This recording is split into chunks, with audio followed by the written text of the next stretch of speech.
코리안 리거 실시간 릴레이 인터뷰 이현우의 MLBTV에서 함께 하실 수 있습니다.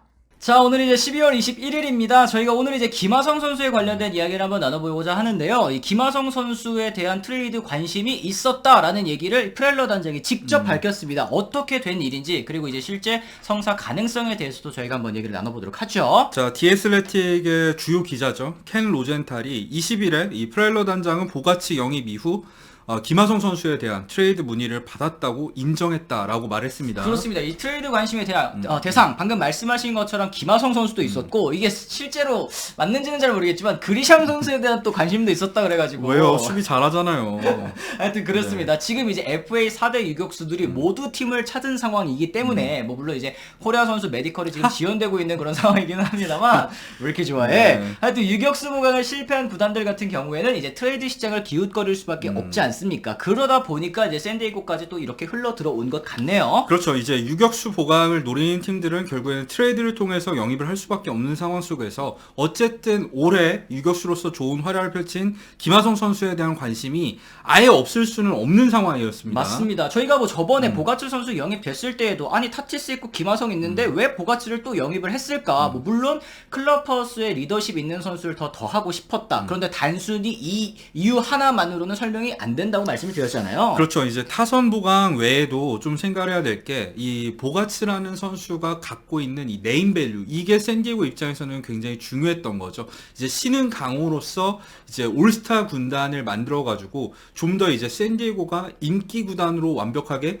발돋움할 수 있는 계기로 만들 수 있기 때문에 샌디에고의 단장인 프렐러는 계속해서 빅네임 영입에 관심이 있었던 겁니다. 맞습니다. 이제 보가츠 선수가 영입이 되면서 올 시즌 주전 유격수를 맡았던 김하성 선수의 포지션 뭐 1루로 옮겨서 주전 2루수로 이제는 뛰게 될 것이다. 뭐 이렇게 말씀을 드렸습니다만 타티스 같은 경우에도 내년에 일단은 뭐 좌익수 전환이 확실시 되고 있는 그런 상황이기는 하네요. 그렇죠. 올해 정말 실망스러웠었죠. 이 어깨 부상 이후에도 손목 부상 때문에 수술까지 받았었고, 이제 복귀할 시점에는 또 한 번 이제 금지 약물 복용에 적발이 되면서 이제 출전 정지를 받으면서 사실 올해는 출전 자체를 아예 하지 못했었고요. 그렇죠. 이제 그만큼 이제 타티스 주니어의 가치가 떨어진 상황에서 타티스 주니어로서도 이제 포지션 전환을 팀에서 요구를 했을 때 거절하기가 마땅치 않은 상황이었죠. 맞습니다. 지금 이제 뻗댈 수 있는 그런 상황이 아니게 맞습니다. 되었다. 이렇게 설명을 드릴 수 있을 것 같고요. 뭐 실제로 애틀란타, 미네소타, 마이애미 등 지역 매체에서도 이 김하성 선수를 트레이드 영입 후보로 꼽기도 했었습니다. 이 세 팀 보시면 다 아시겠지만 지금 이제 유격수를 잃고 유격수 보강이 필요한 팀, 혹은 이제 더 업그레이드가 필요한 팀이기 때문에 뭐 충분히 가능성이 있었던 팀들이 아닌가라는 생각이 좀 드네요. 사실 김하성 선수가 주전 유격수로 뛰길 원하는 메이저리그 팬들이 당연히 우리나라에서 많을 수밖에 없는 상황에서 이런 트레이드 이 문의가 있었다는 거는 굉장히 반가운 소식이긴 합니다만, 네. 이제 로젠탈, 최초에 보도했던 로젠탈은 이 프렐러 단장이 트레이드를 할 가능성을 굉장히 낮게 보고 있다고 합니다. 그래요. 이걸 진행하고 싶지 않는 것처럼 보였다 이렇게 얘기를 했는데 프렐러 단장이 그 얘기를 했습니다. 보가츠를 영입한 우리는 지금의 야수 로스터로 함께 시즌을 시작할 것이다. 포지션 다양성과 유동성, 우리 팀이 가지고 있는 이런 포지션 다양성과 유동성이 마음에 든다라고 이제 얘기를 했거든요. 그렇죠. 프렐러 단장이 처음에 이제 다시 한번 샌디에고를 강팀으로 올라서게 하는 과정에서 롤모델로 삼았던 팀이 역시 다저스 아니었습니까? 다저스 같은 경우에 그때 당시에는 뭐 지금과 환경이 다르긴 하지만 키케 에르난데스라던가 크리스 테일러라던가 여러 포지션을 오갈 수 있는 선수를 여러 명 보유하고 있었고, 그러다 보니까 주전 선수들이 부상으로 이탈을 하거나 하는 상황에서도 끊임없이 이제 팀 정력을 강하게 유지를 하고 있었는데, 사실 샌디에고 같은 경우에는 올 시즌에도 그러지 못했었거든요. 맞습니다. 올 시즌에 이 내년 기준이죠. 사치스의 페이롤 내년 2억 6,600만 달러 이상을 쓰면서도 백업 자원이 현재 좀 마땅치 않은 샌디에고거든요. 그렇죠. 이제 팬그래프의 뎁스 차트라던가 여러 군데 이제 내년 시즌에 대한 예상 로스터가 나오고 있는 상황 아니겠습니까? 네. FA 좌타자로서 올해 이제 양키스에서 뛰어난 활약을 펼쳤던 맥 카펜터와 2년 계약을 맺긴 했습니다만, 여전히 사실 카펜터는 이제 3루를 보기 힘들고 1루 아니면 지명타자 자원이라고 그렇죠. 했을 때 나머지 내야 백업을 보면은 정말 눈이 끼용하고 나올 정도예요. 아니, 진짜 이름을 들어보셨을까 싶은 야. 선수들이기는 합니다. 매튜 바튼, 브랜든 딕슨, 맥스 슈로. 이제 사실 저희도 좀 이제 생소한 그런 선수들이기는 한데 그만큼 샌디에고가 지금 주전과 비주전의 차이, 격차가 굉장히 큰 팀이고 그랬을 때는 주전 선수 하나가 부상을 당했을 때 정말 팀에 위기가 찾아올 수 있는 그런 시즌 중에 이런 상황들이 많이 연출이 될 수가 있다. 그렇죠. 예를 들어서 보가치가 부상을 당하게 되면 김하성 선수가 유격수로 이동해서 빈자리를 메워줄 수도 있는 거고 아니면은 2루가 지금 크로네노스가 1루로 이동한 상황에서 김하성이 2루로도 이동을 할 수 있는 거고 사실 지금 샌디에고에서 이런 뎁스를 채워줄 수 있는 가장 좋은 선수가 김하성 선수거든요. 맞습니다. 그런 상황에서 김하성 선수를 트레이드할 가능성은 크지 않다 말씀을 드릴 수 있겠습니다. 그래요. 말씀하신 것처럼 이제 뭐 대규모 트레이드 때문에 지금 팜에서 올라올 수 있는 백업 선수들도 마땅치 않은 그런 상황이거든요. 그렇기 때문에 김하성 선수를 더욱더 지킬 수밖에 없는 그런 상황인 것 같은데 뭐 보여줬죠. 이미 김하성 선수는 마차도 부상당했을 때도 그 자리 잘 메웠고 타티스의 공백, 아예 올 시즌의 주전 유격수로서 평균 이상의 타격 그리고 이제 골드글러브급 수비를 보여주면서 WR을 뭐 5승 이상을 또 쌓아줬기 때문에 충분히 샌디에고에 있어서는 이것도 남주기 너무 싫은 그런 자원이 되지 않았을까라는 생각이 듭니다. 그렇죠. 사실 김하성 선수 영입 당시에는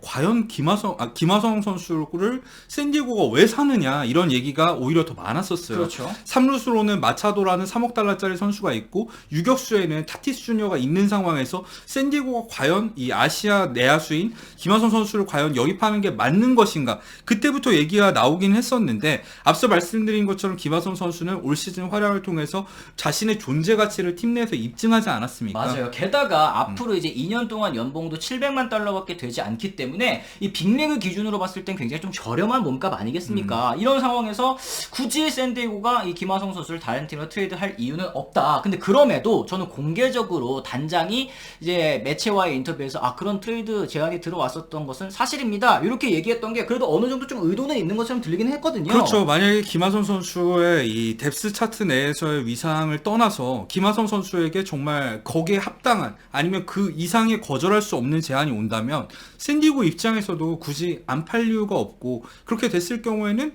뭐 김하성 선수가 주전 유격수로 뛰기를 원하는 메이저리그 팬들에게도 굉장히 좋은 일이 아닐까 싶습니다. 그렇습니다. 뭐 김하성 선수 외에도 최근에 뭐 그런 얘기 나왔습니다. 이 헥터 고메즈 기자가 이 타티스 주니어가 뉴욕행 비행기를 타는 모습을 보고 이거 뉴욕 양키스 진짜 예전에 트레이드 소식이 있더니 진짜로 영입하는 건가? 이런 얘기를 해가지고 화제가 됐었었는데 아니 뉴욕행 비행기 한번 좀 탈 수도 있지. 근데 이런 루머가 나온 이유는 과거에도 이 트레이드 가능성에 대해서 얘기가 나왔기 때문인데요. 그렇죠. 근데 CBS 스포츠가 이제 샌디에고 팬들의 질의응답 코너에서 말한 바에 따르면은 현재로서는 타티스 주니어를 원하는 팀이 없다고 합니다. 그래요. 그의 가치는 현재 역대 최저에 가깝다. 그의 정직성이 의심받고 있고 돌아와서 잘할지 확신도 없는 상황. 샌디에고 입장에서는 현실적으로 징계가 끝난 다음에 돌아와서 착실하게 뛰면서 잘못을 만회하기를 바라고 있을 것이다. 이렇게 또 코멘트를 남겼습니다. 그러니까 선수 본인의 가치가 지금 최대한으로 떨어진 상황에서 샌디에고가 타티스 주니어를 트레이드를 하게 된다면